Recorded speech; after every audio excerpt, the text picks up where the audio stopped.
Hello students, my name is Preeti Garewal and welcome to Ambition Nursing Classes। आज हम discuss करेंगे एक important topic के बारे में और टॉपिक है हमारा बर्न। बर्न है वो एक मोस्ट कॉमन कंडीशंस है जो हर घर में हॉस्पिटल्स में बहुत सारे केसेस मिलते हैं बर्न के। बर्न का मतलब होता है स्किन का डैमेज। अगर हमारी स्किन डैमेज हो जाए किसी भी हॉट ऑब्जेक्ट की वजह से, किसी भी इलेक्ट्रिकल ऑब्जेक्ट की वजह से, किसी भी केमिकल ऑब्जेक्ट की वजह से, तो उसे हम बोलते हैं बर्न। तो आज हम डिस्कस करेंगे किसके बारे में? बर्न के बारे में। ठीक है, आज का हमारा टॉपिक जो होगा वो होगा हमारा बर्न। बर्न का मतलब क्या होता है? Damage of skin, damage of skin due to any thermal, electrical, ठीक है, किसी भी थर्मल ऑब्जेक्ट की वजह से, किसी भी इलेक्ट्रिकल ऑब्जेक्ट की वजह से, किसी भी केमिकल ऑब्जेक्ट की वजह से। ठीक है, thermal object, electrical object, chemical object, इनकी वजह से या कोई भी रेडिएशन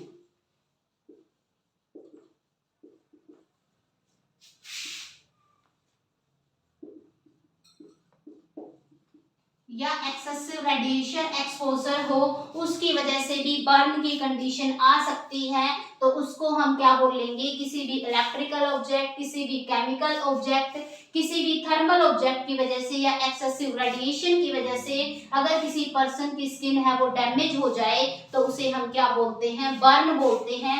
अब हम बात करते हैं मोस्ट कॉमन बर्न इंजरी जो हमारी होती है वो होती है थर्मल एजेंट की वजह से। Most common burn injury, most common जो बर्न इंजरी होती है वो हमारी किस वजह से होती है?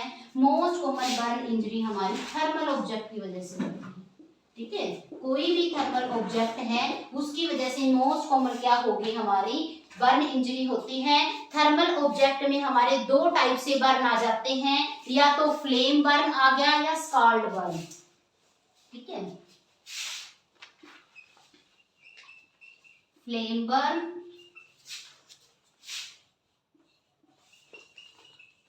या स्काल्ड बर्न। फ्लेम बर्न तो आपने सुना ही होगा, ये मोस्ट कॉमन हमारे किसके अंदर होता है? अडल्ट के अंदर या वुमेन के अंदर। ठीक है, most common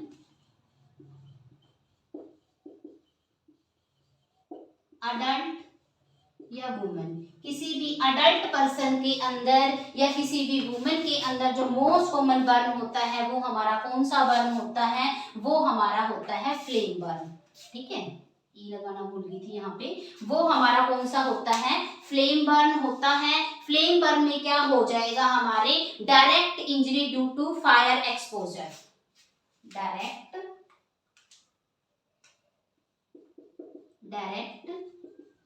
injury due to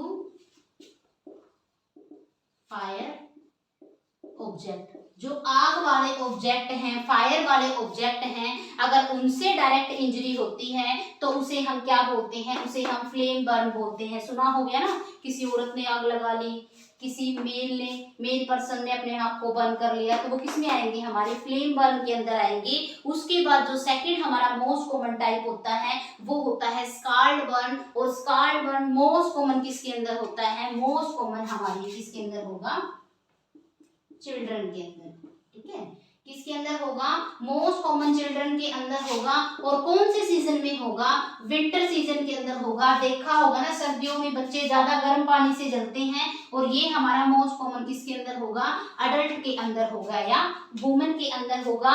तो स्कार्ड बर्न मोस्ट कॉमन हमारे चिल्ड्रंस के अंदर होता है, विंटर सीजन में होता है, या किस वजह से होता है? ये हमारे किस वजह से होगा? हमारे हॉट ऑब्जेक्ट की वजह से होगा, ड्यू टू हॉट ऑब्जेक्ट, कोई भी गर्म ऑब्जेक्ट है, कोई भी गर्म लिक्विड है, उसकी वजह से अगर बर्न होता है वो हमारा कौन सा होता है, वो हमारा स्काल्ड बर्न होता है। तो हमने क्या डिस्कस किया है कि मोस्ट कॉमन बर्न हमारा थर्मल ऑब्जेक्ट की वजह से होता है। थर्मल में भी या तो स्काल्ड बर्न होता है हमें, या हमें फ्लेम बर्न होता है। उसके बाद क्या है, नॉर्मल हमारे बॉडी के, ठीक है, बर्न हम किसे बोलेंगे, ठीक है, आगे डिस्कस करते हैं हम।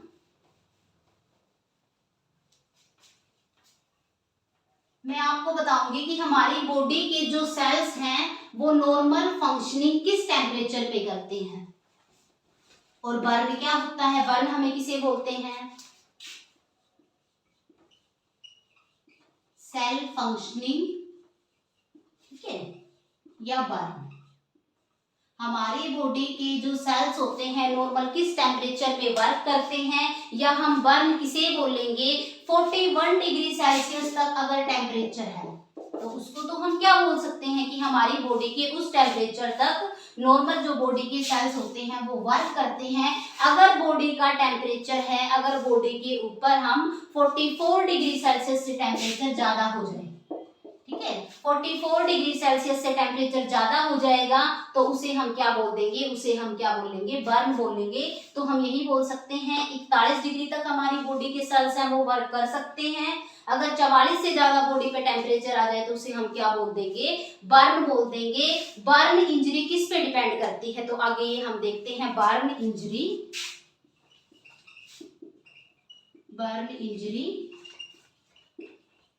डिपेंड अपन, किस पे डिपेंड करेगी बर्न इंजरी, बर्न इंजरी है वो हमारी दो चीजों पर डिपेंड करती है। एक तो हमारा होगा temperature of burning agent, temperature of burning agent, जिस एजेंट से हम बर्न हुए हैं, कोई भी केमिकल है, कोई भी इलेक्ट्रिकल है, कोई भी थर्मल एजेंट है, जिसकी वजह से हम बर्न हुए हैं उसका टेम्परेचर कितना है, ये चीज देखेंगे हम। और सेकंड नंबर हम क्या चीज देखेंगे, टाइम ड्यूरेशन देखेंगे, ड्यूरेशन ऑफ एक्सपोजर, ठीक है, ड्यूरेशन ऑफ एक्सपोजर। इन चीजों पे हमारा क्या डिपेंड करता है, टेम्परेचर ऑफ बर्निंग एजेंट या ड्यूरेशन ऑफ बर्न एक्सपोजर से क्या डिपेंड करता है, हमारा बर्न इंजरी डिपेंड करती है। उसके बाद आगे हम करेंगे इटियोलॉजी ऑफ द बर्न, जो बर्न की इटियोलॉजी है वो हम टाइप के बेस पे करेंगे, ठीक है, कि हमें बर्न है वो किस किस वजह से हो सकता है, कौन कौन से उसके मोस्ट कॉमन कॉजेज हैं।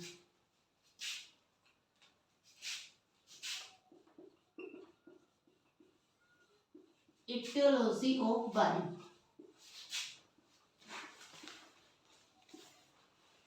बेस्ड ऑन टाइप्स, टाइप्स के ऊपर देखेंगे हम कि जो बर्न है उसकी क्या क्या इटियोलॉजी हो सकती है। तो टाइप के बेस पे अगर हम बर्न को देखें, ठीक है, तो टाइप के बेस पे अगर हम देखेंगे सबसे पहले होगा हमारा थर्मल एजेंट, सुना होगा ना, थर्मल एजेंट की वजह से भी बर्न होता है। तो थर्मल एजेंट्स में हमारे क्या आ जाएंगे, सबसे पहले है हमारा थर्मल एजेंट। थर्मल एजेंट में आ जाएंगे फ्लेम, हॉट, ठीक है, फ्लेम, हॉट लिक्विड, ठीक है, कोई भी हॉट लिक्विड है, कोई भी फ्लेम है, ठीक है, या स्टीम, स्टीम ऑब्जेक्ट, भाप की कोई ऑब्जेक्ट है, उनकी वजह से जो बर्न होता है उसको हम क्या बोलेंगे, थर्मल एजेंट की वजह से बर्न हुआ है, ठीक है। सेकंड हमारा आ जाएगा इलेक्ट्रिकल बर्न, इलेक्ट्रिकल एजेंट्स, कौन कौन से ऐसे इलेक्ट्रिकल एजेंट्स होते हैं जिनको हम इटियोलॉजी के अंदर काउंट कर सकते हैं। इलेक्ट्रिकल एजेंट में आ जाएगा heat which is produced by electrical energy, heat which is produced by electrical agents। ऐसे इलेक्ट्रिकल एजेंट्स जो हीट को ज्यादा प्रोड्यूस करते हैं या इलेक्ट्रिकल एनर्जी को ज्यादा प्रोड्यूस करते हैं, उन ऑब्जेक्ट की वजह से अगर बर्न होता है तो उसको हम क्या बोलेंगे, इलेक्ट्रिकल एजेंट्स की वजह से बर्न हुआ है। और हमारा कौन सा बर्न हो सकता है, केमिकल, केमिकल मैंने कहा था ना, टाइप के बेस पे हम इटियोलॉजी करेंगे, ठीक है, कि कौन कौन से टाइप हैं, उनके बेस्ड हम क्या करेंगे, इटोलॉजी करेंगे। तो केमिकल एजेंट्स के अंदर हमारा आ जाएगा स्ट्रॉन्ग एसिड, स्ट्रॉन्ग एसिड्स और एल्कलाइन। अगर इनकी वजह से किसी पर्सन को बर्न हो जाता है तो उनको हम किसके अंदर काउंट करेंगे, उनको हम काउंट करेंगे कि पर्सन को केमिकल एजेंट्स की वजह से बर्न हुआ है, और होता है रेडिएशन बर्न। ठीक है, रेडिएशन बर्न। और हमारा क्या होगा, रेडिएशन बर्न होगा। जो रेडिएशन बर्न होगा मोस्ट कॉमन क्या होगा, exposure to radio active source, exposure to radio active source. ठीक है, रेडियो एक्टिव सोर्स से अगर हमारा एक्सपोजर होता है फॉर लॉन्ग टाइम, अगर लंबे टाइम तक रेडियो ऑब्जेक्ट, जो हमारे रेडिएशन ऑब्जेक्ट हैं उनसे एक्सपोजर रहता है, तो उस वजह से जो हमारा बर्न होता है वो हमारा रेडिएशन बर्न के अंदर काउंट होता है। ठीक है, एक और होता है हमारा रेडियोथेरेपी बर्न, रेडियोथेरेपी बर्न। इसके अंदर मोस्ट कॉमन हमारा आ जाता है किसी पर्सन की स्किन ज्यादा सेंसिटिव हो और ज्यादा लंबे टाइम तक वो सन बर्न में रहते, सन की वजह से उसको बर्न होता है, तो उसको हम रेडियोथेरेपी की वजह से भी बोल सकते हैं, या रेडिएशंस की वजह से। इन दोनों को हम सेम ही इंक्लूड कर लेते हैं, रेडिएशन या रेडियोथेरेपी। तो मोस्ट कॉमन ये हमारे इटियोलॉजिकल फैक्टर्स थे जो हमने डिस्कस किए हैं बर्न के ऊपर। ठीक है, बेस्ड ऑन टाइप, टाइप के ऊपर कौन कौन से इटियोलॉजिकल फैक्टर होते हैं हमारे, थर्मल एजेंट है, इलेक्ट्रिकल एजेंट है, या हमारे केमिकल एजेंट हैं, रेडिएशन की वजह से बर्न हुआ है, केमिकल, ये हमने क्या डिस्कस किए हैं, इटियोलॉजिकल फैक्टर्स डिस्कस किए हैं। उसके बाद देखेंगे हम Jones of burn injury, burn injury के अंदर कौन कौन से जोन होते हैं, तो उन जोन को हम डिस्कस करेंगे। ठीक है, मोस्ट कॉमन जो बर्न इंजरी के जोन्स होते हैं वो हमारे 3 टाइप के जोन्स होते हैं। ठीक है, तो हम क्या डिस्कस करेंगे, जोन डिस्कस करेंगे। तो क्या आ जाएगा हमारा, एरिया या zone in burn injury, areas या zones of burn injury. Burn injury के कौन कौन से जोन होते हैं हमारे, बर्न इंजरी के हमारे मोस्ट कॉमन 3 जोन होते हैं। एक होता है हमारा कोगुलेशन, एक होता है हमारा कोगुलेशन, ठीक है, और सेकंड हमारा होता है स्टेसिस।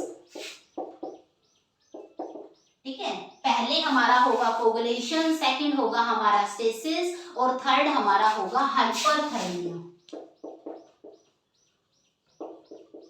हाइपरथर्मिया। ठीक है, थर्ड हमारा होगा हाइपरथर्मिया। ठीक है, सबसे पहले है हमारा कोगुलेशन जोन। कोगुलेशन जोन होता है वो हमारा क्या होता है, area directly contact with burning agent, area directly contact with burning agent. अगर बर्निंग एजेंट्स के साथ हमारा बॉडी का एरिया है वो डायरेक्टली कांटेक्ट करता है और complete part is damage, complete part is damage, और जिसकी वजह से कंप्लीट बॉडी का पार्ट है वो डैमेज हो जाता है, उसको हम क्या बोलते हैं, कोगुलेशन बर्न बोलते हैं। सेकंड है हमारा स्टेसिस बर्न। स्टेसिस बर्न क्या होता है, surrounding area of zone of coagulation, surrounding area of zone of coagulation. Zone of coagulation के बाहर जो सराउंडिंग एरिया होता है उसे हम क्या बोल सकते हैं, स्टेसिस बोल सकते हैं। वहां पे क्या होगा, लेक ऑफ ब्लड सप्लाई, वहां पे कोई ब्लड सप्लाई नहीं होगी। ठीक है, ब्लड सप्लाई नहीं होगी, क्यों नहीं होगी blood, lack of blood supply due to, lack of blood supply due to vasoconstriction, वहां पे भी जितनी ब्लड वेसल्स थी वो सारी कॉन्स्ट्रिक्ट हो चुकी हैं, नैरो हो चुकी हैं। इस वजह से वहां पे क्या हो रहा है, बर्न की वजह से वहां की ब्लड वेसल्स क्या हो गई हैं, नैरो हो गई हैं। थर्ड हमारा क्या होगा, surrounding area of zone of stasis, same आएगा हमारा surrounding area of zone of stasis. Zone of stasis के सराउंडिंग में जो एरिया है उसको हमने क्या बोला है, हाइपरथर्मिया बोला है। यहाँ पे क्या होगा, increase blood supply, increase blood supply due to vaso dilation, vasodilation की वजह से वहां पे ब्लड सप्लाई इंक्रीज हो जाएगी। तो ये एरिया होगा मोस्टली रेड कलर का होगा। सबसे पहले हम कोगुलेशन देखते हैं, ठीक है, जैसे कि ये एरिया है, ये है हमारा कोगुलेशन। कोगुलेशन के बाद सेकंड कौन सा है हमारा, स्टेसिस। स्टेसिस के बाद थर्ड कौन सा है हमारा, हाइपरथर्मिया, ठीक है। तो ये हो गया हमारा हाइपरथर्मिया, ठीक है, और ये हो गया हमारा स्टेसिस, ठीक है, और ये हो गया हमारा कोगुलेशन, ठीक है। ये हमने 3 जोन डिस्कस किए हैं, zone of coagulation, zone of stasis या जोन ऑफ हाइपरथर्मिया। 3 एरियाज होते हैं जब किसी पर्सन को बर्न होता है, ठीक है। तो तीनों एरिया को हमने क्या कर लिया है, डिस्कस कर लिया है, ठीक है। इनके बाद हम क्या डिस्कस करेंगे, इनके बाद करेंगे हम classifications of the burn. Burn की कौन कौन सी क्लासिफिकेशंस होती हैं, जल्दी से नोट डाउन करो। आगे हम क्या करेंगे, क्लासिफिकेशन करेंगे बर्न की, ठीक है। आगे हम क्या करेंगे, क्लासिफिकेशंस ऑफ द बर्न, ठीक है, क्लासिफिकेशन करेंगे आगे हम बर्न की।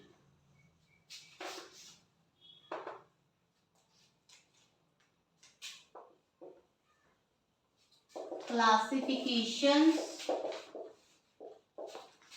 ऑफ बर्न, बर्न की क्या करेंगे हम, क्लासिफिकेशन करेंगे कि बर्न की क्लासिफिकेशन होती है वो कितने टाइप की होती है। सबसे पहले हम करेंगे according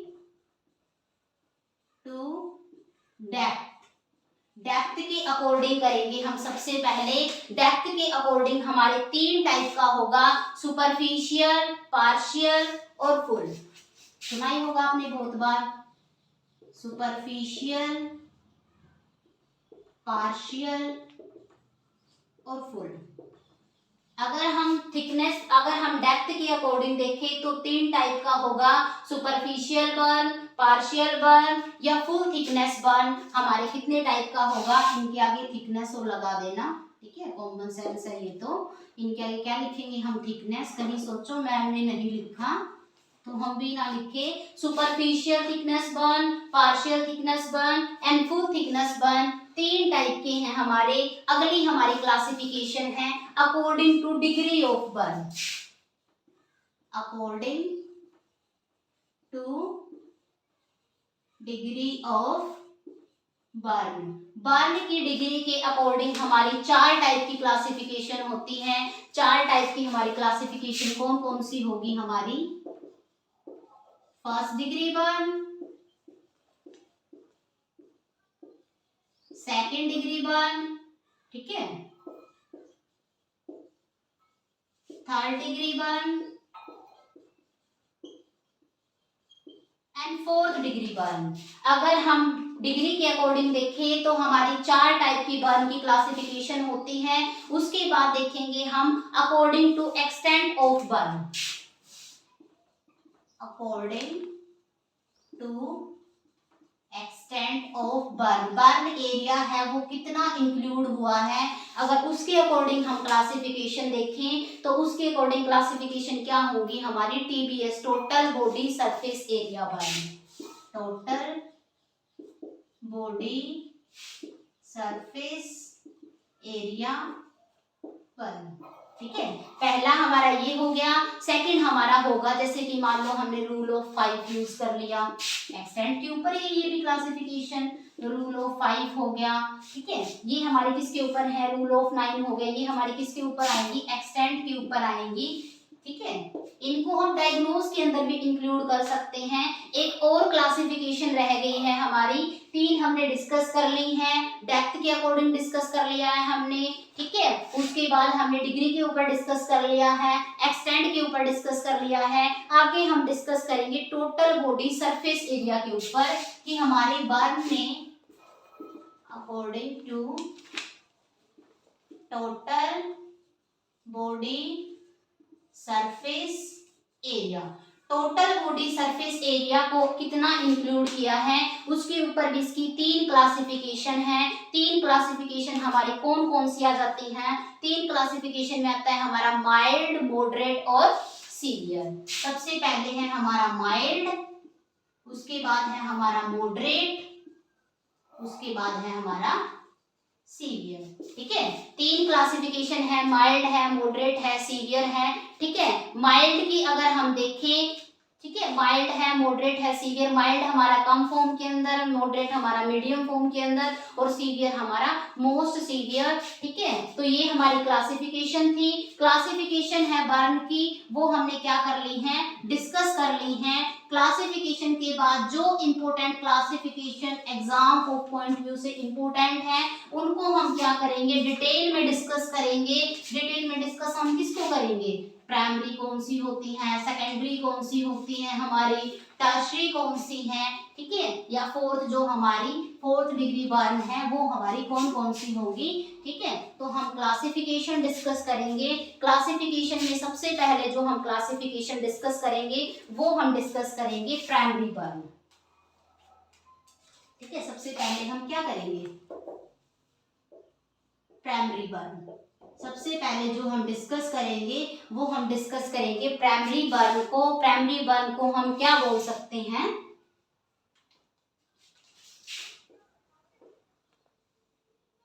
superficial burn. Primary burn को हम क्या बोल सकते हैं, सुपरफिशियल बर्न बोल सकते हैं। इसमें किसका इन्वॉल्वमेंट होता है, हमारे, सुना होगा ना, हमारी सबसे पहली लेयर कौन सी होती है, एपिडर्मिस लेयर। तो इसमें किसका इन्वॉल्व होगा, हमारे एपिडर्मिस लेयर का इन्वॉल्व होगा। ये जो कंडीशन होती है, अपर में हमारे नर्व्स वगैरह प्रेजेंट है, तो ये जो कंडीशन होगी वो हमारी कैसी कंडीशन होगी, पेनफुल कंडीशन होगी हमारी, नो ब्लिस्टर फॉर्मेशन। इस कंडीशन के अंदर हमारे छाले जिनको बोलते हैं या ब्लिस्टर जिनको बोलते हैं, कोई भी ब्लिस्टर फॉर्मेशन नहीं होगी। ठीक है, उसके बाद किस कलर का हो जाएगा, जहां पे भी बर्न हुआ है हमारा वो एरिया कैसा हो जाएगा, पिंक कलर का हो जाएगा। तो हम क्या बोल सकते हैं उसको, पिंक कलर अपीयरेंस। जो एरिया है उसकी कैसी अपीयरेंस हो जाएगी, हमें पिंक कलर का एरिया दिखेगा। इस टाइप का जो बर्न होता है उसके अंदर क्या होगा, no needs of hospitalisation, hospital की कोई रिक्वायरमेंट नहीं होती है। इस एरिया के अंदर क्या होगा, no need of hospitalisation, hospitalisation की कोई नीड नहीं होती है। Automatically recover within a week. इसमें क्या होगा हमारा, automatically recover within a weeks, कुछ ही हफ्तों में अपने आप ठीक हो जाएगा। इसमें एग्जांपल ले लेते हैं हम सनबर्न का। अगर किसी पर्सन को सनबर्न हुआ है, माइल्ड कंडीशन है, सुपरफिशियल कंडीशन है, तो उसको हम क्या बोल सकते हैं, उसको हम बोल सकते हैं प्राइमरी बर्न। ठीक है, समझ आ गया, प्राइमरी बर्न का आपको पता ही चल गया होगा। सेकेंड हम प्राइमरी बर्न बोल सकते हैं। ठीक है, या इसको हम क्या बोल सकते हैं, प्राइमरी बर्न हो गया है हमारा। उसके बाद हम डिस्कस करेंगे, इसको हम फर्स्ट डिग्री बर्न भी बोल सकते हैं, वो मैं आपको भूल गई थी। इसको हम और क्या बोल सकते हैं, फर्स्ट डिग्री बर्न। नाम अलग अलग है, बस मोस्टली सेम ही है। फर्स्ट डिग्री भी बोल सकते हैं। सेकंड है हमारा सेकंड डिग्री बर्न बोलेंगे हम इसको, सेकंड डिग्री बोलेंगे हम बर्न को, या क्या बोल सकते हैं हम उसको, सेकेंडरी बर्न बोल सकते हैं, सेकेंडरी बर्न है, सेकेंड डिग्री बर्न है। इसके अंदर क्या होगा हमारा सुपरफिशियल जो पार्शियल थिकनेस है, पहले हमारा क्या था सुपरफिशियल इन्वॉल्व हो रही थी, इसमें क्या होगा हमारे सुपरफिशियल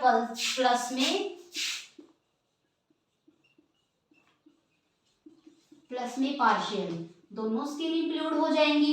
अलग कलर से क्यों लिख रही हूँ, आपको अलग से समझ आ जाए, ठीक है। उसके बाद इसमें क्या होगा सुपरफिशियल स्किन कौन सी इन्वॉल्व होगी हमारी एपिडर्मिस के साथ साथ हमारी पेपिलरी डर्मिस भी इन्वॉल्व होगी। इन्वॉल्वमेंट किस किस की होगी हमारी, एपिडर्मिस लेयर भी इन्वॉल्व होगी हमारी, और इसी के पार्ट होते हैं, ठीक है। पेपिलरी है, रेक्टिकुलर, तो इसमें कौन सा होगा हमारा पेपिलरी एरिया इन्वॉल्व होगा स्किन का, ठीक है। तो हमारा कौन सा एरिया इन्वॉल्व होगा हमारा पेपिलरी एरिया इन्वॉल्व होगा। और इसमें क्या हो सकते हैं हमारे ब्लिस्टर्स के बारे में देखेंगे हम, इसके अंदर ब्लिस्टर फॉर्मेशन होगी, ठीक है। ब्लिस्टर फॉर्मेशन होगी इसके अंदर हमारे। पेनफुल कंडीशन, बहुत ज्यादा पेन होगा पेशेंट्स को, इतना भी ज्यादा नहीं होगा कि बिल्कुल ही मरने वाला है, पेन होगा, ब्लिस्टर फॉर्मेशन हो सकती है, और जो कंडीशन होगी वो हमारी कैसी होगी पेनफुल कंडीशन होगी। और एरिया कैसा होगा पर्सन का रेडिश कलर का एरिया होगा हमारे, ठीक है, रेडनेस आ जाएगी, तो एरिया कैसा होगा रेडिश एरिया होगा हमारे, ठीक है। रेड पेन से कर देती हूँ, अलग से पता चल जाएगा। जो हमारा एरिया होगा वो कैसा होगा हमारा रेडिश कलर का एरिया होगा। नो नीड ऑफ हॉस्पिटलाइजेशन, इतनी भी सीवियर कंडीशन नहीं है कि पेशेंट्स को तभी की तभी हम हॉस्पिटल उठा के लेके जाएं, ठीक है। तो क्या होगा no need of hospitalisation, hospitalisation की इसके अंदर कोई रिक्वायरमेंट नहीं है। रिकवरी कितने दिन में हो जाएगी हमारी, ये बात भी बतानी जरूरी है, वरना बोलोगे मैम ने बताई नहीं। 3 से 4 वीक में क्या हो जाएगी हमारी रिकवरी हो जाएगी। तो पहले हमने प्राइमरी बर्न देखा, इसको हम फर्स्ट डिग्री बर्न भी बोल सकते हैं। सेकंड हमने सेकेंडरी बर्न देखा और इसको हम सेकंड डिग्री बर्न भी बोल सकते हैं। आगे हमारे आएगा थर्ड डिग्री बर्न। दोनों समझ आ गए ना, ठीक है। ये सुपरफिशियल कंडीशन है, इसमें सुपरफिशियल के साथ साथ हमारा पार्शियल एरिया भी इंक्लूड हो जाएगा। इसमें विद इन 1 वीक रिकवरी हो जाएगी, विद इन वीक या 1 वीक, और इसमें 3-4 हफ्ते लग जाएंगे पर्सन को रिकवर होने में। बट दोनों कंडीशन ऐसी है कि पेशेंट्स को थोड़ा सा बर्न हुआ और हम उसको हॉस्पिटल लेके जाएंगे, ये कंडीशन ऐसी कंडीशन नहीं है। इन दोनों कंडीशन के अंदर हॉस्पिटलाइजेशन की कोई रिक्वायरमेंट नहीं है। अगला हम करेंगे थर्ड डिग्री बर्न, समझ तो आ रहा है ना आपको, ठीक है। अगला जो हमारा होगा बर्न, वो हमारा कैसा बर्न होगा, वो होगा हमारा थर्ड डिग्री बर्न, ठीक है। अब हम कौन सा बर्न करेंगे, बर्न का जो टाइप है वो हम कौन सा करेंगे, वो हम करेंगे थर्ड डिग्री बर्न। कंफ्यूज नहीं होना है, ठीक है। जितना मैं करवा रही हूँ एग्जाम ऑफ व्यू से इम्पोर्टेंट है, ठीक है। कंपटीशन में भी इनसे रिलेटेड क्वेश्चंस आते हैं। ब्लिस्टर फॉर्मेशन किसमें होता है, ज्यादा पेनफुल कंडीशन कौन सी होती है, तो थर्ड है हमारा third degree burn. Third degree burn को हम क्या बोल सकते हैं, थर्ड डिग्री बर्न को हम टर्शरी बर्न बोल सकते हैं, ठीक है। थर्ड डिग्री बर्न को हम क्या बोल सकते हैं, टर्शरी बर्न बोल सकते हैं, या इसको क्या बोल सकते हैं deep partial thickness burn, deep partial thickness burn, इसको हम क्या बोल सकते हैं डीप पार्शियल थिकनेस बर्न बोल सकते हैं। इसके अंदर क्या होगा हमारा इन्वॉल्वमेंट ऑफ एपिडर्मिस, तो कंप्लीटली इन्वॉल्व हो जाएगी, ठीक है। Involvement of epidermis, complete dermis, ठीक है। एपिडर्मिस प्लस में डर्मिस बोथ इन्वॉल्व, दोनों लेयर की क्या हो जाएंगी हमारी इन्वॉल्वमेंट हो जाएगी, जिसको हमने थर्ड डिग्री बर्न बोला है। इसके अंदर क्या होगा व्हाइट, ब्राउन और ब्लैक कलर अपीयरेंस, कैसा होगा इसके अंदर व्हाइट, ब्राउन और black colour appearance, white colour, brown colour, black colour की अपीयरेंस होगी इसके अंदर पर्संस की, ठीक है। बहुत बार कंपटीशन में क्वेश्चन पूछा जाता है, ऐसा कौन सा बर्न है जिसमें ब्लैक कलर की अपीयरेंस हो जाती है, वो कौन सा बर्न है हमारा, ठीक है, थर्ड डिग्री बर्न बोल सकते हैं या इसको टर्शियरी बर्न बोल सकते हैं। ये क्वेश्चन भी पूछा जाता है, ऐसा कौन सा बर्न का टाइप है जो क्या होता है, पेनलेस होता है, जिसके अंदर पेन बिल्कुल भी नहीं होता है।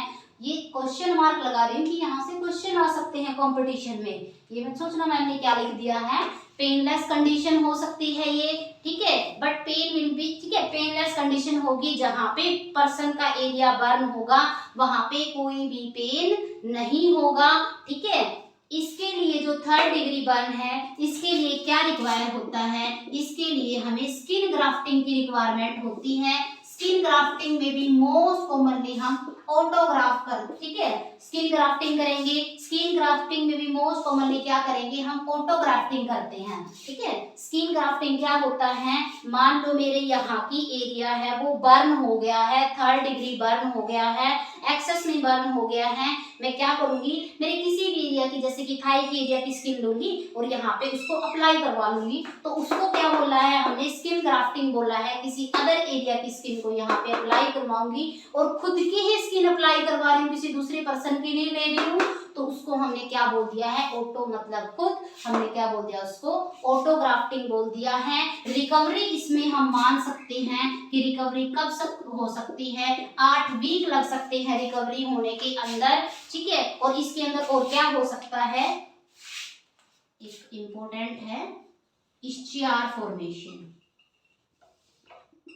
ध्यान से पढ़ लेना, हर जगह नहीं होता है, ठीक है, जो मैं बता रही हूँ स्चियार फॉर्मेशन। स्चियार फॉर्मेशन मोस्ट कॉमन किसके अंदर होता है, मोस्ट कॉमन थर्मल बर्न के अंदर होता है। अगर किसी पर्सन को थर्मल, मोस्ट कॉमन है ये, कंफ्यूज मत होना, एमसी मतलब क्या है, मोस्ट कॉमन थर्मल बर्न होता है, उसके अंदर हमारा स्चियार फॉर्मेशन होता है। स्चियार फॉर्मेशन में क्या होता है, ठीक है, स्चियार का बिल्कुल ही ब्लैक कलर का एरिया हो जाता है, सर्जिकल ब्लेड लेते हैं, ब्लैक कलर के एरिया को रिमूव कर देते हैं वहां से, तो इसके लिए एक ट्रीटमेंट की रिक्वायरमेंट होती है। ट्रीटमेंट हमारा क्या हो सकता है,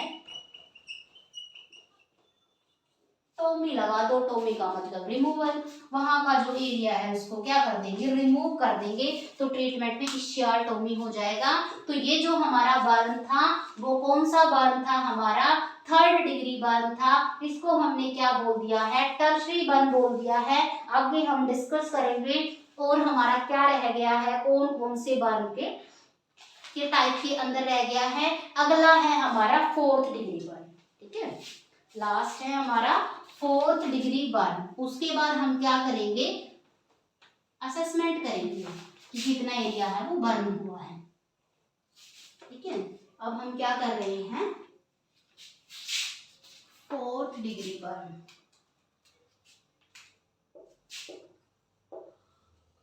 फोर्थ डिग्री बर्न, ठीक है। चौथे टाइप की जो बर्न होती है, फोर्थ डिग्री बर्न होती है, इसको हम क्या बोल सकते हैं, डीप फुल थिकनेस बर्न, ठीक है, डीप फुल थिकनेस बर्न बोल सकते हैं हम इसको। इसके अंदर क्या इन्वॉल्व होगा हमारा, इन्वॉल्वमेंट किसका होगा, हमारे मसल्स इन्वॉल्व हो सकती हैं, बोन्स इन्वॉल्व हो सकती हैं। इतना ज्यादा बर्न हो गया है, मसल्स, बोन सब कुछ जल गया है। Most electric burn cause, most of जो इलेक्ट्रिक बर्न होते हैं, most of electrical burn cause fourth degree burn. Most of किसी पर्सन को इलेक्ट्रिकल बर्न होता है, वही ऐसी कंडीशन में जाते हैं जिनको फोर्थ डिग्री बर्न होता है। इसके लिए किसकी जरूरत होती है, रिक्वायर एम्पुटेशन, एम्पुटेशन की रिक्वायरमेंट होती है, ठीक है। किसकी रिक्वायरमेंट होगी इसके लिए, एम्पुटेशन की रिक्वायरमेंट होगी। इन इलेक्ट्रिकल करंट की वजह से अगर किसी पर्सन का बर्न हुआ है, ठीक है, उसके बाद क्या होगा, मोस्ट डैमेज पार्ट, ठीक है, हम देखेंगे सबसे ज्यादा पार्ट है वो कौन सा डैमेज हुआ है और ये कैसी कंडीशन होती है हमारी, ये भी हमारी पेनलेस कंडीशन होती है। ठीक है, और इसके अंदर भी क्या हो जाता है हमारा ब्लैक है, व्हाइट है या ब्राउन कलर का एरिया फॉर्म हो जाता है। ठीक है, ब्लैक व्हाइट ब्राउन एरिया क्या हो जाता है इसके अंदर फॉर्म हो जाता है। इसके अंदर क्या करते हैं हम कि मान लो किसी पर्सन को बर्न हो गया तो वो एरिया स्वेल भी हो जाता है। इलेक्ट्रिकल बर्न में मोस्ट कॉमन एक और ट्रीटमेंट करते हैं, लिख लेना ध्यान से, इंपॉर्टेंट चीज बता रही हूँ, एक और ट्रीटमेंट करते हैं। वो ट्रीटमेंट जो होता है मोस्टली हमारे मसल से रिलेटेड होता है जिसको हम बोलते हैं फेशियोटॉमी। ठीक है, FASCIOTOMY फेशियोटोमी बोलते हैं। फेशियोटोमी के अंदर क्या होगा, incision in fascia to relieve pressure, incision to fascia to relieve pressure. ठीक है, जो फेसिया है फेसिया के ऊपर हम इंसिजन लगाएंगे, ऐसी मसल्स पे इंसिजन लगाएंगे जो एरिया इफेक्टेड है, इंसिजन लगा के वहां से क्या करेंगे, जो फ्लूइड एक्यूमुलेट हो रहा है, एक्सेसिव फ्लूइड एक्यूमुलेट हो रहा है उसको क्या कर देंगे, रिमूव कर देंगे। तो ये हमारी 4 डिग्री की मैनेजमेंट थी। अब हम क्या करेंगे, असेसमेंट करेंगे। ठीक है, असेसमेंट में क्या देखेंगे कि कितना बर्न एरिया है वो हमारा, ठीक है, कितना बर्न एरिया है वो हमारा इन्वॉल्व हुआ है। ठीक है, तो क्या करेंगे हम, assessment of burn area, burn area को असेस करेंगे। असेस करने के काफी रूल्स होते हैं। ठीक है, assessment of burn area, burn area को क्या करेंगे हम, असेस करेंगे। बर्न एरिया को असेस करने के काफी रूल्स होते हैं हमारे, जैसे रूल ऑफ 9। ठीक है, रूल ऑफ 9 है, रूल ऑफ 5 है हमारा। ठीक है, रूल ऑफ 9 हो गया, रूल ऑफ 5 हो गया, या हमारा क्या हो गया, पाम मेथड हो गया, पाम को भी हम यूज करते हैं ना। ठीक है, तो रूल ऑफ 9 है, रूल ऑफ 5 है, तो सबसे पहले हम क्या करेंगे, हमारा रूल ऑफ 5 को डिस्कस करेंगे। ठीक है, सबसे पहले हम किसको डिस्कस करेंगे, सबसे पहले हम देखेंगे रूल ऑफ 5 को। ठीक है, रूल ऑफ 5 होता है वो क्या होता है उसको डिस्कस करेंगे। रूल ऑफ 5 के अंदर क्या करेंगे हम, 3 कैटेगरी के अंदर डिवाइड करते हैं। ठीक है, 3 कैटेगरी के अंदर डिवाइड करते हैं। 3 कैटेगरी क्या होगी हमारी, एक तो होगा 5 साल तक का बच्चा, एक होगा 5 से 10 साल तक का बच्चा, ठीक है, एक होगा 10 से 15 साल तक का बच्चा। उनके अंदर हम देखेंगे। ठीक है, पहले हम देखेंगे head and neck, head and neck. पहले हम हेड एरिया को देखेंगे, नेक को देखेंगे, उसके बाद क्या देखेंगे हम, चेस्ट को देखेंगे। ठीक है, चेस्ट को देखेंगे, चेस्ट में क्या देखेंगे, एंटीरियर मतलब चेस्ट के आगे का साइड एरिया कितना इन्वॉल्व हुआ है, पोस्टीरियर का मतलब उसके पीछे का साइड का एरिया है वो कितना इन्वॉल्व हुआ है। उसके बाद क्या देखेंगे हम, थोड़ा अच्छे से लिख देती हूँ, चेस्ट पोस्टीरियर। उसके बाद क्या होगा हमारा, लोअर एक्सट्रीमिटीज, पैर वाला एरिया। ठीक है, कंफ्यूज नहीं होना है। और अपर एक्सट्रीमिटीज, अपर एक्सट्रीमिटीज हैं, लोअर एक्सट्रीमिटीज हैं, ये हमारे किसके अंदर आ जाएंगे, चेस्ट वाला एरिया है हमारा, हेड और नेक वाला एरिया है। उसके बाद मैं इनकी क्या बताऊंगी आपको, परसेंटेज बताऊंगी कि बहुत गर्मी है, परसेंटेज बताऊंगी मैं आपको कि किस एरिया की कितनी परसेंटेज होगी। अगर मैं आपको बताऊं कि जो ये वाला 5 से 10 साल के एरिया जो बच्चे होते हैं, सॉरी दिमाग कंफ्यूज हो गया, ये थे हमारे एरियाज। ठीक है, ये है हमारा 0 से 5 साल, 5 से 10 साल और 10 से 15 साल। ठीक है, सबसे पहले करते हैं हम 0 से 5। 0 से 5 वाले बच्चे क्या होते हैं, उनके अंदर कोई भी एरिया बर्न हो जाए, स्किन का, हेड नेक कुछ भी एरिया बर्न हो जाए, सभी हमारे क्या होंगे 20% होंगे। आगे जल जाए, पिछवाड़ा जल जाए, ठीक है, हाथ जल जाए, पैर जल जाए, सारे एरिया क्या होंगे हमारे 20% एरिया के अंदर इंक्लूड होंगे। 5 से 10 साल के एरिया के अंदर हम देखेंगे, पहला जो हमारा हेड और नेक वाले एरिया को हमने कितना माना है, हेड और नेक वाले एरिया को माना है हमने 15%, ठीक है। चेस्ट के एंटीरियर साइड को हमने 20%, पोस्टीरियर साइड को भी हमने 20%, लोअर एक्सट्रीमिटीज को हमने कितना मानना है, ठीक है, अपर सॉरी लोअर एक्सट्रीमिटीज को, अरे यार ठीक है, ऊपर नीचे कर लो इनको थोड़ा, वरना सारा अलग करना पड़ेगा।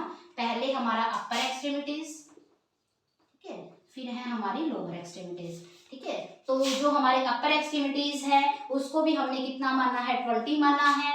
जो हमारी लोअर एक्सट्रीमिटीज है, लोअर एक्सट्रीमिटीज को हमने कितना माना है, 30% की। अगर पर्सन के पैर जल गए हैं तो मान लो उसके बॉडी का 30% एरिया है वो क्या हो गया है, बर्न हो गया है। अगर मान लो 10 से 15 साल का बच्चा है, हेड वाले एरिया में लगा लो ये हमारा 10%, 20%, 20%, 20%। अगर मान लो हम लोअर एक्सट्रीमिटीज की बात करें तो उनकी लोअर एक्सट्रीमिटीज को कितना मानेंगे हम, 30%। ये था हमारा रूल ऑफ 5। इसको क्या बोलते हैं हम, रूल ऑफ 5 बोलते हैं, ठीक है। क्यों, क्योंकि मोस्ट कॉमन ये छोटे बच्चों में यूज होता है रूल ऑफ 5। उसके बाद करेंगे हम रूल ऑफ 9, ठीक है। रूल ऑफ 5 हमारा हो गया है। उसके बाद क्या डिस्कस करेंगे हम, उसके बाद डिस्कस करेंगे हम रूल ऑफ 9।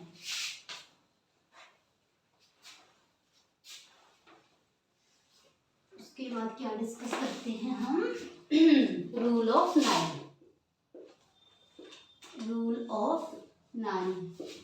एक ह्यूमन बीइंग को बनाने की ट्राई करती हूँ, अगर मुझसे बना तो ये मान लो फेस है उसका, ठीक है, आप अच्छे से बना लेना। ये उसके हैंड हो गए, ऐसी ड्राइंग है मेरी तो, ठीक है। ये कहाँ पे जाएंगे हाथ इसके, ये इसके ये हाथ हो गया, ठीक है। पैर के लिए तो जगह ही नहीं छोड़ी मैंने,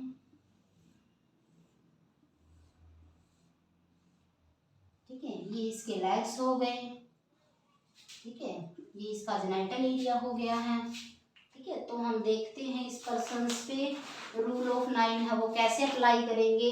जहाँ पे हमने रूल ऑफ 5 डिस्कस किया था उसके बाद है हमारा रूल ऑफ 9। रूल ऑफ 9 है, रूल ऑफ 9 के अंदर क्या करेंगे, जो हमारा हेड वाला एरिया है, जो हमारा नेक वाला एरिया है, उसको हमने कितना मानना है, उसको हमने मानना है 9%। जो हेड वाला एरिया है, नेक वाला एरिया है, ठीक है, हेड एंड नेक। मेरी ड्राइंग से किसी को समझ ना आए तो इस वजह से साथ साथ लिख भी देती हूँ।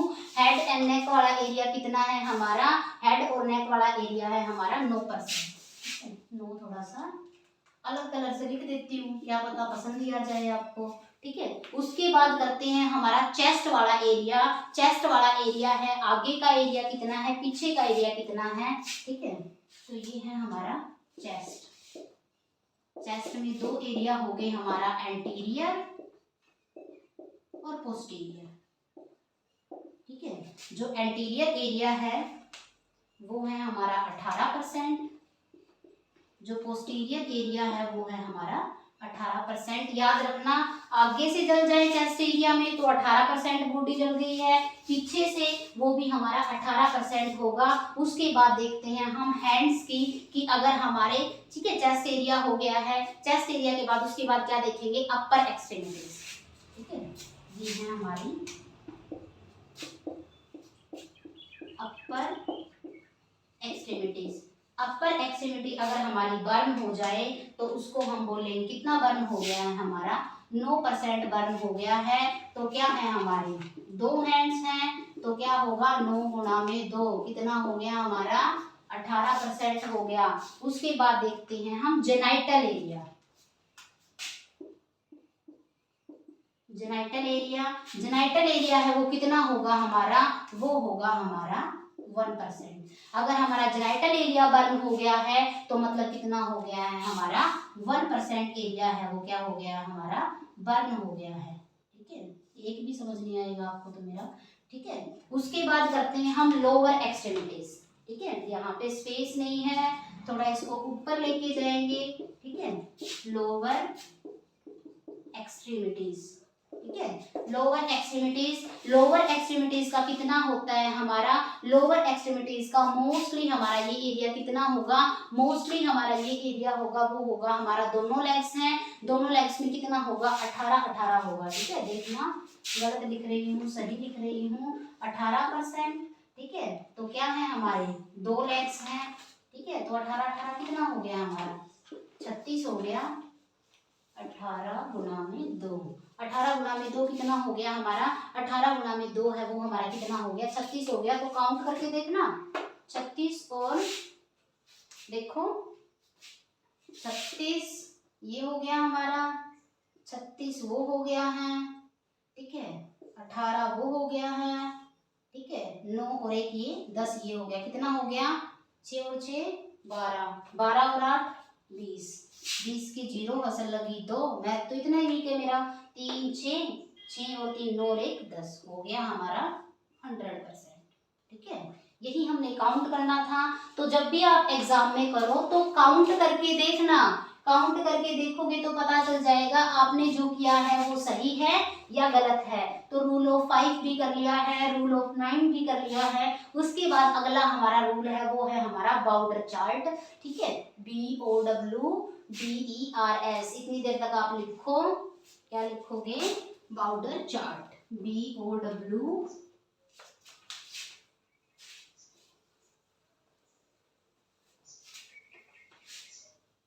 इसके बाद बाउडर चार्ट के बाद जो हम मेथड करेंगे वो हम पाम मेथड करेंगे, BOWDERS बाउडर चार्ट। सारी भी खत्म होने वाली है मार्कर की। ठीक है, ब्लैक यूज करते हैं हम। ठीक है, अगला है हमारा बाउडर चार्ट। बाउडर चार्ट है उसके अंदर क्या होगा हमारा, जो बाउडर चार्ट है, बाउडर चार्ट में 2 एरिया होंगे हमारे, एक हमारा एंटीरियर एरिया होगा। ठीक है, और एक हमारा जो एरिया होगा वो होगा हमारा पोस्टीरियर एरिया। ठीक है, anterior area and posterior area, आगे की साइड भी देखेंगे हम, पीछे की साइड भी देखेंगे। एंटीरियर में देखें तो हमारा फेस है, नेक है, चेस्ट। ठीक है, फेस, ठीक है दूसरे कलर से लिख देती हूँ थोड़ा अच्छा लगे आपको। फेस है, नेक है, चेस्ट है। ठीक है, फेस वाला एरिया है, नेक वाला एरिया है, चेस्ट वाला एरिया है।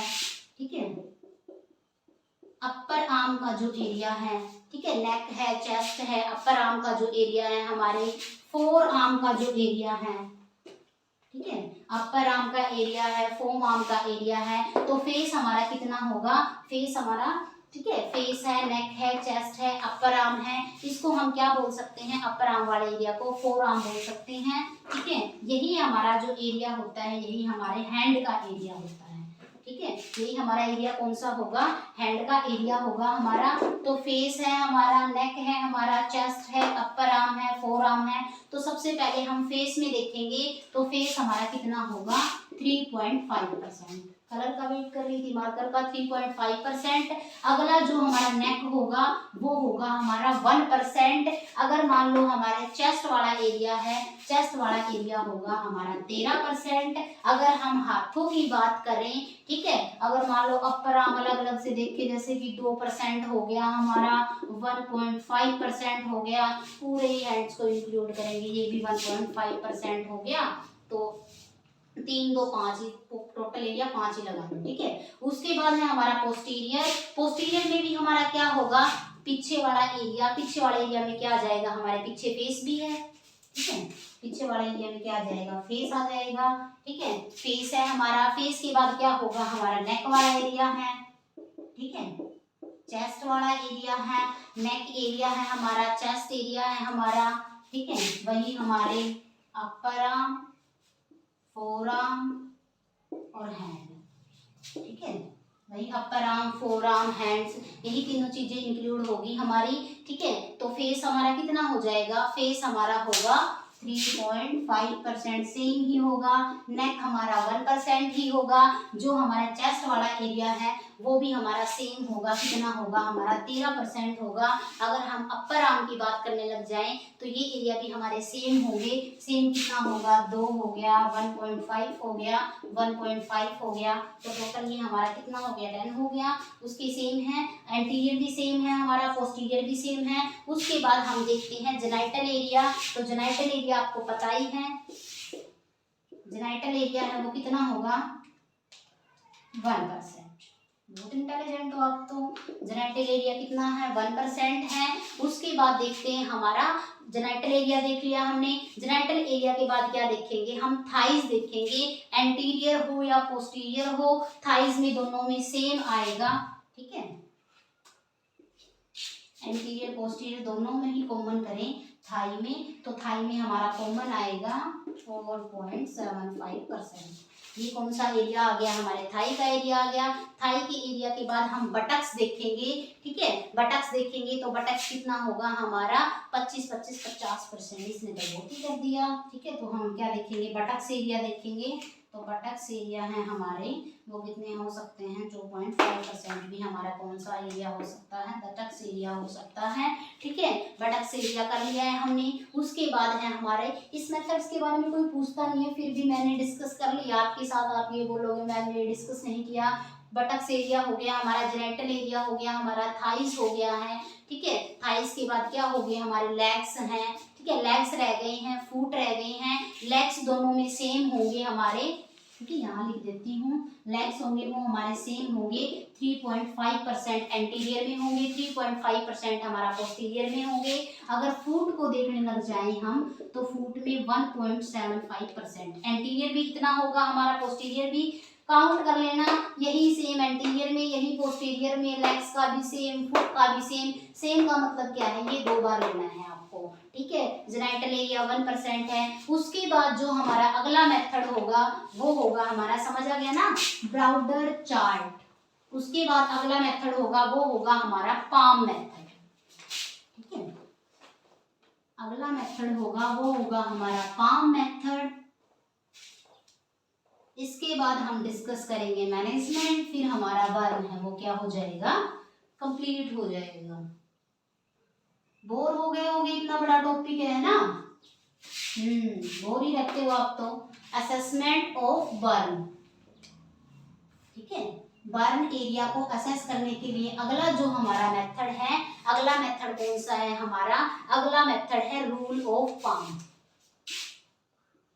रूल ऑफ पाम, पता है पाम क्या होता है?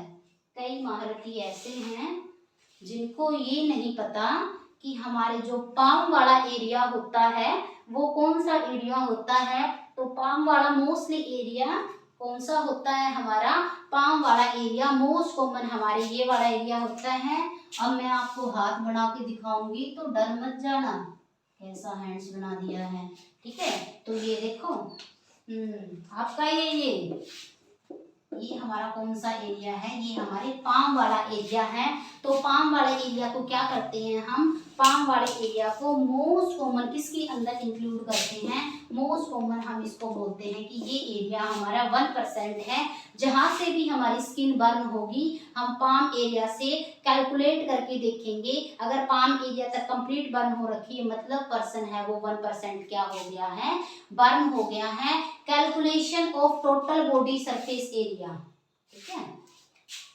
Calculation of total body surface area, total body surface area को calculate, total body surface area of burn, burn के टोटल बॉडी सरफेस एरिया को क्या करने के लिए हम कैलकुलेट करने के लिए हम क्या करते हैं, रूल ऑफ पाम यूज करते हैं। रूल ऑफ पाम के अंदर क्या होता है, एक्सक्लूडिंग फिंगर्स, एक्सक्लूडिंग फिंगर्स, ठीक है। मोस्टली तो पाम एरिया हम यही बोलते हैं, ये बोलता है फिंगर वगैरह सबको ही इंक्लूड करो, तो इसमें क्या लिख दिया हमने, एक्सक्लूडिंग फिंगर्स, ठीक है।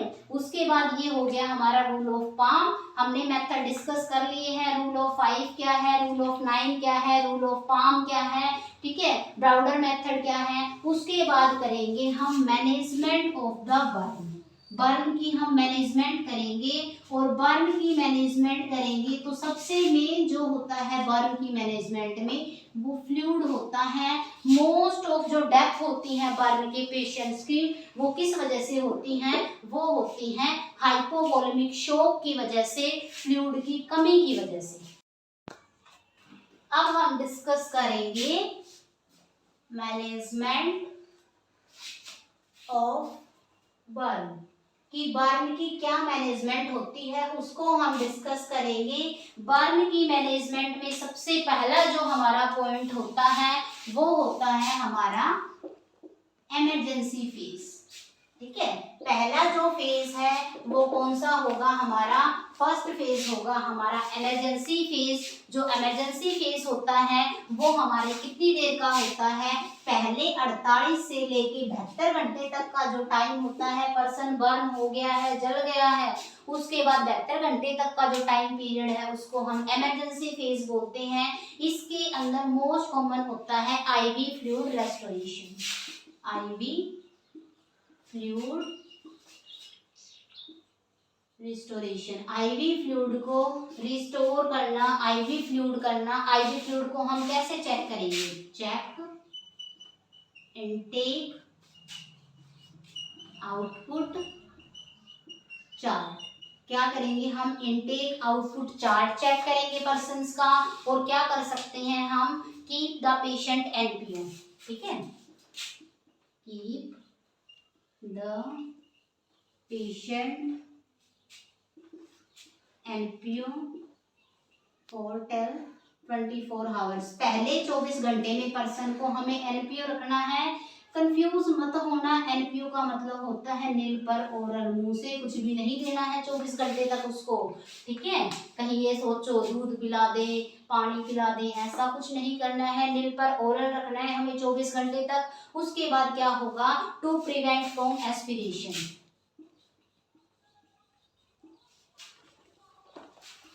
क्यों, एस्पिरेशन से प्रिवेंट करने के लिए। हम ज्यादा सियाने बन जाते हैं, सोचते हैं पता नहीं क्या खिला दें उसको, तो क्या होगा, पर्सन होश में नहीं है, फ्लूइड वॉल्यूम की कमी हो रखी है, तो कुछ भी खिलाओगे, सांस वाली पाइप है जो तुम्हारी उसमें चला जाएगा और पर्सन एस्पिरेट कर जाएगा और डेथ हो जाएगी। तो पहले 24 घंटे तक उसको नील पर ओरल रखना है। मोस्ट कॉमन जो इमरजेंसी फेज के अंदर होता है हमारा, वो होता है आईवी फ्लूइड। ठीक है, आईवी फ्लूइड कैलकुलेशन कि पर्सन को हम कितना आईवी फ्लूइड दें। बर्न आपको सभी करवाते होंगे, आज मैं आपको डिस्कस में डिटेल करवाऊंगी IV fluid calculation. IV fluid को कैसे कैलकुलेट करें, ठीक है, आईवी फ्लूइड को कैसे कैलकुलेट करें तो वो आपको बताऊंगी मैं मैनेजमेंट के अंदर।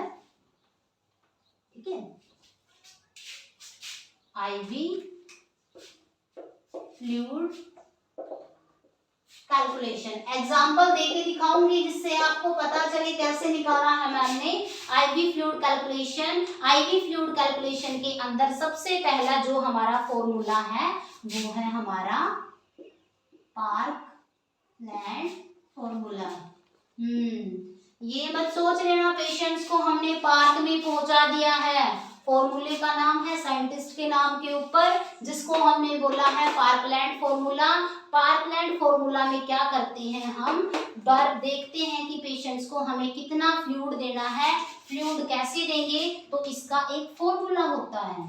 ठीक है, फॉर्मूला डिस्कस करूंगी मैं तो आपके साथ। इसका एक फॉर्मूला होता है 4 ml multiply by body weight and KG percentage of burn area. ठीक है, बर्न एरिया की परसेंटेज क्या है, पेशेंट्स का बॉडी वेट क्या है, और हमें 4 ml क्या देना है, फ्लूइड देना है। तो इसमें मैं एक एग्जांपल लेके दिखाती हूँ। पर्सन की एज है 60।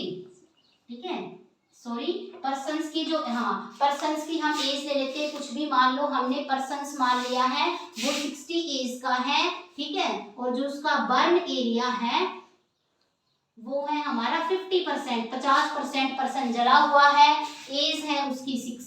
ठीक है, एज है वो कितनी, सॉरी, वेट है पर्सन्स का, क्या बोल रही हूँ, जो पर्सन्स का वेट है वो कितना है, पर्सन्स का वेट है हमारा 60 kg। ठीक है, तो अब हम इसको निकालेंगे 4 ml multiply by 60 multiply by 50, ठीक है।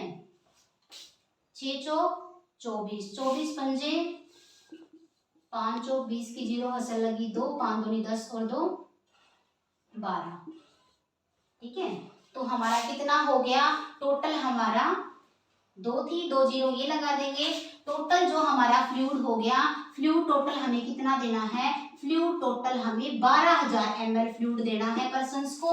टोटल पता चल गया हमने 12,000 ml फ्लूइड देना है। उसमें से हमें ये बताना है पहले जो 8 घंटे हैं, ठीक है, फर्स्ट 8 आवर्स, पहले जो 8 घंटे हैं उनमें क्या देना है, हमने हाफ फ्लूइड देना है, आधा फ्लूइड देना है। उसके बाद कितने रह गए रिमेनिंग, ठीक है। उसके बाद कितने रह गए, 24 में से 8 गए तो कितने बच गए, 16 रह गए। रिमेनिंग 16 आवर्स हैं, उनमें कितना फ्लूइड देंगे, रिमेनिंग 16 आवर्स में क्या देंगे, हम हाफ फ्लूइड देंगे, ठीक है। पहले 8 घंटे में हमने आधा फ्लूइड दे दिया, तो 12,000 का आधा कितना हो गया हमारा 6,000, और दूसरे 16 घंटे में भी कितना दे देंगे हम 6,000 दे देंगे, ठीक है। एक और चीज बता देती हूँ मैं आपको, जितने भी इंपोर्टेंट में लिख लेना, जितने भी बर्न पेशेंट होते हैं, बर्न पेशेंट्स को not give dextrose fluid, burn patients को कभी भी डेक्स्ट्रोज फ्लूइड नहीं देते हैं, बिकॉज, ठीक है, because patient is already hyperglycaemia, क्योंकि पर्सन्स होता है वो ऑलरेडी हाइपरग्लाइसीमिया की कंडीशन में होता है। हाइपरग्लाइसीमिया क्यों होता है पर्सन्स को, क्योंकि अगर पर्सन्स को बर्न हो गया है, स्ट्रेस हो रहा है, स्ट्रेस की वजह से वो हमारे हार्मोन लेवल को एलिवेट कर देते हैं, स्ट्रेस लेवल, जिसकी वजह से क्या होगा, हार्मोन लेवल एलिवेट होगा, तो पर्सन्स को हाइपरग्लाइसीमिया की कंडीशन आ जाएगी, ठीक है, हाइपरग्लाइसीमिया की कंडीशन आ जाएगी पर्सन्स को, ठीक है। उसके बाद है हमने, अगर डेक्स्ट्रोज नहीं देंगे पर्सन्स को, बात आ जाती है डेक्स्ट्रोज तो मैडम ने मना कर दिया है, तो पेशेंट्स को हम क्या देंगे, पेशेंट्स को हम रिंगर लैक्टेट देंगे, सुना होगा ना, RL की बोतल चढ़ा दो पर्सन्स को, ठीक है, जो ग्लूकोज चढ़वाते हैं उन पे लिखा होता है ना RL D5, तो पर्सन्स को क्या देंगे, हम RL चढ़ाएंगे मोस्ट कॉमन बर्न के पेशेंट्स को। तो पहला हमारा फॉर्मूला था पार्कलैंड फॉर्मूला, तो पार्कलैंड फॉर्मूला हमने डिस्कस कर लिया है। उसके बाद क्या करेंगे, हम अगला फॉर्मूला डिस्कस करेंगे, इसमें तो कोई कंफ्यूजन नहीं होगा ना, समझ आ गया होगा, ठीक है। तो पहला फॉर्मूला था पार्कलैंड फॉर्मूला, वो हमने डिस्कस कर लिया है। आगे हम डिस्कस करेंगे कौन सा फॉर्मूला, वो फॉर्मूला है हमारा ब्रोक फॉर्मूला, ठीक है, अलग अलग से लिख देती हूँ कंफ्यूज ना हो, BROOK ब्रोक फॉर्मूला। सेकंड कौन सा है हमारा, ब्रोक फॉर्मूला है। ब्रोक फॉर्मूला में क्या करेंगे हम, fluid calculation after 24 hours, fluid calculation after 24 hours, 24 घंटे के बाद जब हम पर्सन्स का फ्लूइड कैलकुलेट करते हैं तो हम ये फॉर्मूला यूज करते हैं, जिसको हम ब्रोक फॉर्मूला बोलते हैं। फॉर्मूला हमारा क्या होगा, 2 ml RL, ठीक है, 2 ml RL multiply by weight in kg और बर्न एरिया परसेंटेज में, ठीक है, ये क्या है हमारा फॉर्मूला है। कोई भी एग्जांपल लेके इसको कैलकुलेट करके देख लेना, ठीक है। वही एग्जांपल ले लेते हैं, 2 मल्टीप्लाई बाय बॉडी वेट मान लिया हमने 60, ठीक है, और परसेंटेज मान लिया हमने 50, 5 की 30, 30 दूनी 60, ठीक है। तो कितना हो गया हमारा 6,000 हो गया। पर्सन्स को जो टोटल फ्लूइड देना है, वेट हमने मान लिया था 60 और बर्न एरिया मान लिया था हमने 50%, तो पेशेंट्स को हमने जो फ्लूइड देना है वो 6,000 ml देना है, और जो पहले हमारे 8 घंटे हैं उनमें हम हाफ फ्लूइड देंगे। फर्स्ट 8 आवर्स, पहले 8 घंटे में क्या करेंगे हम हाफ फ्लूइड देंगे। ठीक है। पहले 8 घंटे में हम हाफ फ्लूइड देंगे, रिमेनिंग हाफ फ्लूइड जो है हमारा, रिमेनिंग हाफ फ्लूइड जो है हमारा वो कब देंगे हम, नेक्स्ट 16 घंटों में देंगे। फॉर्मूला सेम ही है दोनों, उसमें बस ये था कि 4 से हमें मल्टीप्लाई करना था, इसमें 2 से मल्टीप्लाई करना है। ये था हमारा ब्रोक फॉर्मूला। ब्रोक फॉर्मूला के बाद में हम एक और फॉर्मूला डिस्कस कर लेते हैं, ठीक है। वो हमारा प्रोटीन वगैरह से रिलेटेड फॉर्मूला है, ठीक है। तो वो फॉर्मूला डिस्कस कर लेते हैं हम, एक और कंफ्यूजन नहीं रहेगी, ठीक है। ये हमारा हो गया है। अगला हमारा फॉर्मूला है वो है डोबिन्स फॉर्मूला। डोबिन्स फॉर्मूला में क्या आएगा हमारा, डोबिन्स फॉर्मूला क्या आता है, DAVIS, डोबिन्स फॉर्मूला, डेविस फॉर्मूला, ठीक है। अगला फॉर्मूला है वो है हमारा डेविस फॉर्मूला। डेविस फॉर्मूला है, डेविस फॉर्मूला के अंदर मोस्ट कॉमनली, ठीक है, डेविस फॉर्मूला है हमारा। डेविस फॉर्मूला के अंदर मोस्ट कॉमनली हम किस चीज को देखते हैं, मोस्ट कॉमनली हम देखते हैं कैलोरी और प्रोटीन। कितनी पर्सन्स को कैलोरी की रिक्वायरमेंट है, कितनी पर्सन्स को प्रोटीन की रिक्वायरमेंट है। तो सबसे पहले हम कैलोरी देखेंगे। तो कैलोरी में क्या होगा हमारा 60 किलो कैलोरी, ठीक है। 60 किलो कैलोरी प्लस में 30 किलो कैलोरी, ठीक है। 60 किलो कैलोरी होगी हमारी, सॉरी 35 किलो कैलोरी होगी हमारी, ठीक है। और percentage of total body surface area का कितना परसेंट एरिया है वो हमारा बर्न हुआ है, ठीक है। 60 किलो कैलोरी पर केजी बॉडी वेट के अकॉर्डिंग हमें 16 किलो कैलोरी देनी है। उसके बाद आता है हमारा प्रोटीन। हम प्रोटीन कितनी देंगे, तो प्रोटीन देंगे हमारी 3 ग्राम, ठीक है। प्रोटीन में क्या करेंगे हम 3 ग्राम पर केजी के अकॉर्डिंग हम 3 ग्राम प्लस में 1 ग्राम परसेंटेज के अकॉर्डिंग देंगे हम, ठीक है, of total body surface area.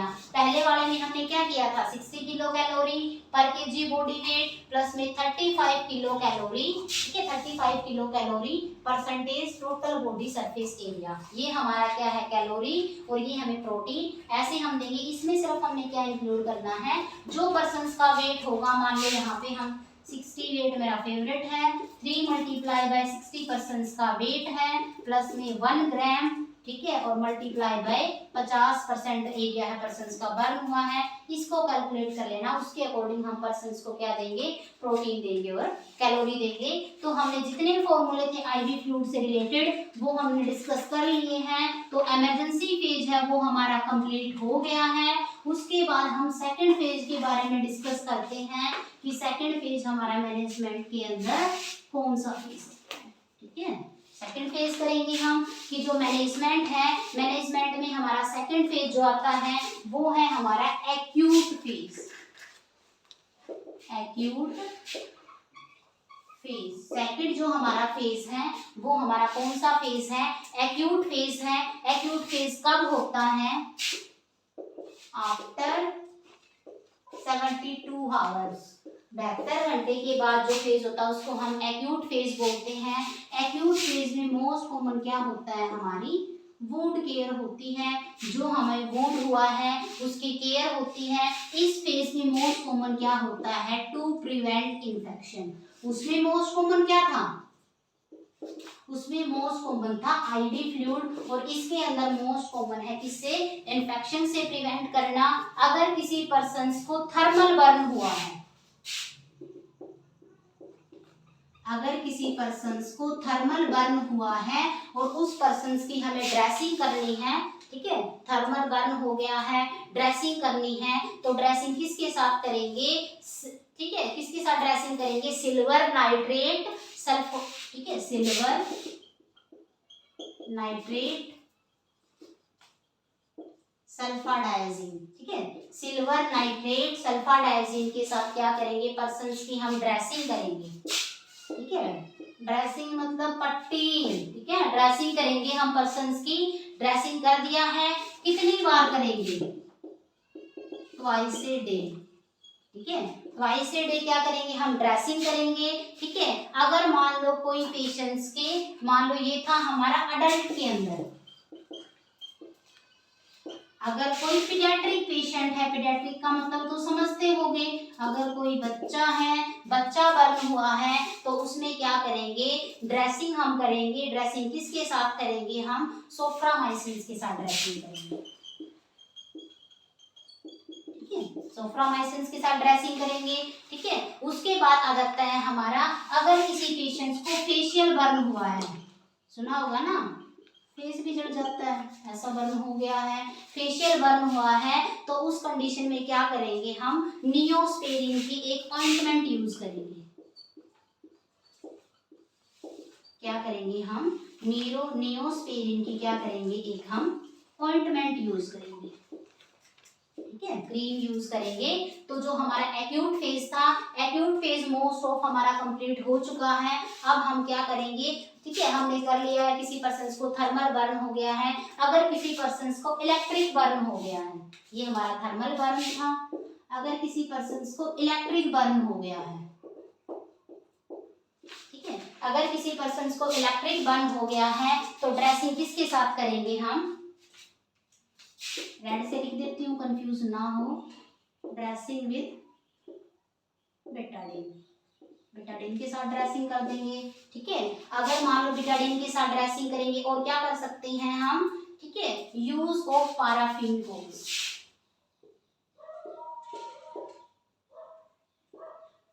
Goes भी यूज करेंगे ड्रेसिंग करते टाइम, ठीक है। और क्या कर सकते हैं, नियोस्पोरिन पाउडर इज अप्लाइड, जो हमने वहां पे क्रीम अप्लाई की थी, वही हम क्या करेंगे, पाउडर अप्लाई करेंगे उसको, ठीक है। ये है हमारा, अगर किसी पर्सन को इलेक्ट्रिक बर्न हो जाए, ठीक है, समझ आ गया। थर्मल बर्न की हमारी ये है, इलेक्ट्रिक बर्न की ये है, किसके अंदर, एक्यूट फेज के अंदर। एक्यूट फेज के अंदर मोस्ट कॉमन हमारा 72 घंटे के बाद होता है। इसमें मोस्ट कॉमन क्या होता है, पर्सन्स को हम इन्फेक्शन से प्रिवेंट करते हैं। थर्ड जो हमारा लास्ट फेज है, उसको हम बोलते हैं रिहेबिलिटेटिव फेज, ठीक है। थर्ड जो हमारा फेज होगा, वो हमारा होगा रिहेबिलिटेटिव फेज। लास्ट फेज होता है वो हमारा रिहेबिलिटेटिव फेज,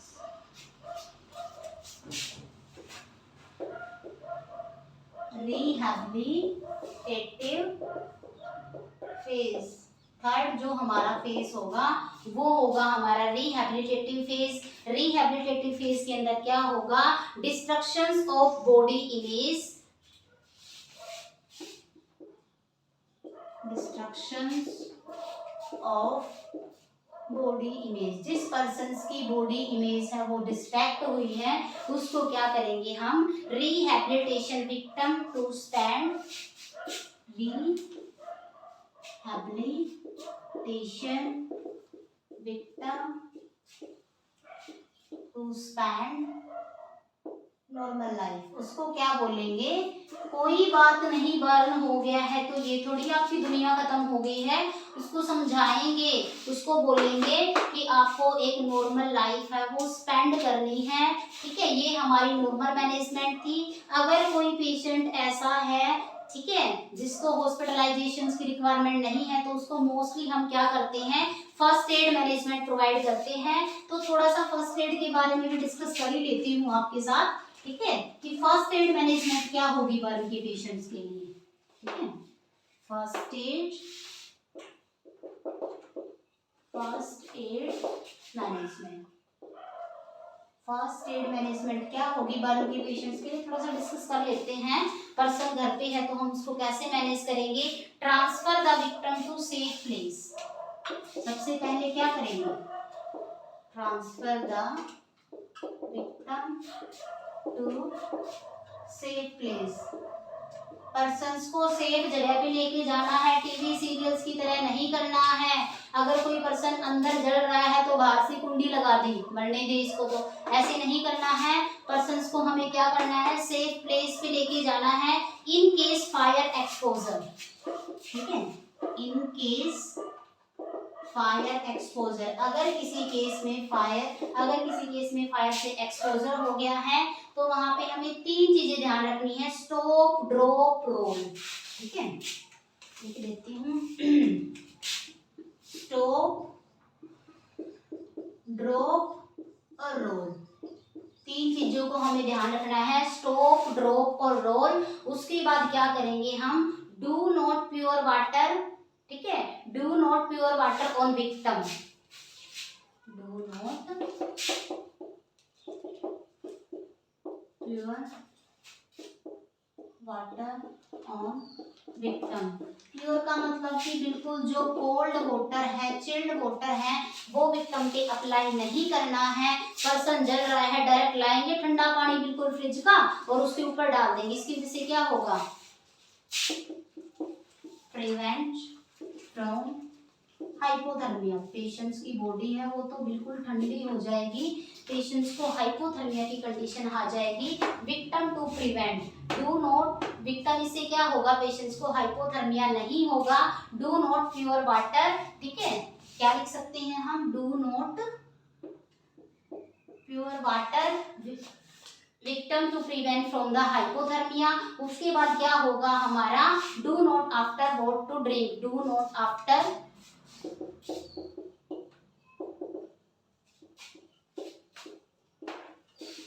ये नहीं है पर्सन अंदर बर्न हो रहा है, बाहर लाए हैं, बाहर लाते बोल रहे पानी पियोगे, जूस पियोगे, उसको हमें केयर प्रोवाइड करनी है।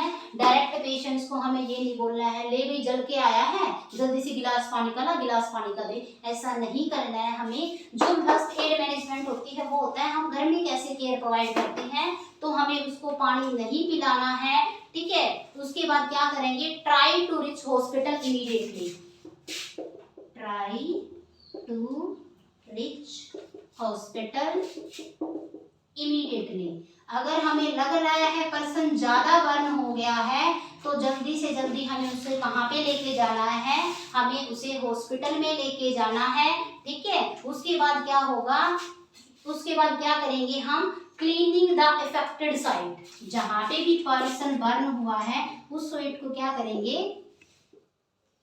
क्लीनिंग द अफेक्टेड साइट, उसको क्या करेंगे हम, क्लीन करेंगे। क्यों क्लीन करेंगे, प्रिवेंट फ्रॉम द इन्फेक्शन, ठीक है, infection site with running water, ठीक है, विद रनिंग वाटर। किन केस में हम रनिंग वाटर से क्या करेंगे, केमिकल बर्न। अगर किसी पेशेंट्स को केमिकल बर्न हुआ है तो हम उस पे पानी डालेंगे जिसकी वजह से केमिकल है वो रिमूव हो जाए और पेशेंट्स को और बर्न ना हो, ठीक है। और मोस्टली हमारी जो स्किन की पीएच होती है, स्किन की पीएच की बात करें हम तो वो होती है हमारी 5.5। ये था हमारा फर्स्ट एड मैनेजमेंट की पेशेंट्स को हम फर्स्ट एड केयर है वो कैसे प्रोवाइड करेंगे। तो हमने आज क्या किया है, बर्न क्या होता है हमारा, बर्न की क्लासिफिकेशन क्या क्या है, जोन्स कौन कौन से हैं, एटियोलॉजी क्या क्या होती है हमारी, बर्न को कैसे असेस करेंगे हम, बर्न को असेस करने के बाद हमने क्या किया है, मैनेजमेंट किया है। मैनेजमेंट हमने कंप्लीट कर ली है। उसके बाद मैंने थोड़ी सी फर्स्ट एड मैनेजमेंट डिस्कस की है। फर्स्ट एड मैनेजमेंट क्यों डिस्कस की है कि अगर आपके घर में कोई बर्न का पेशेंट है, कोई सराउंडिंग में बर्न का पेशेंट है तो उस टाइम पे आपको किन किन चीजों का ध्यान रखना है वो मैंने डिस्कस किया है। तो ये आज का टॉपिक था हमारा बर्न। उम्मीद करती हूँ आपको समझ आया होगा, सारे डाउट क्लियर हुए होंगे and thank you so much guys.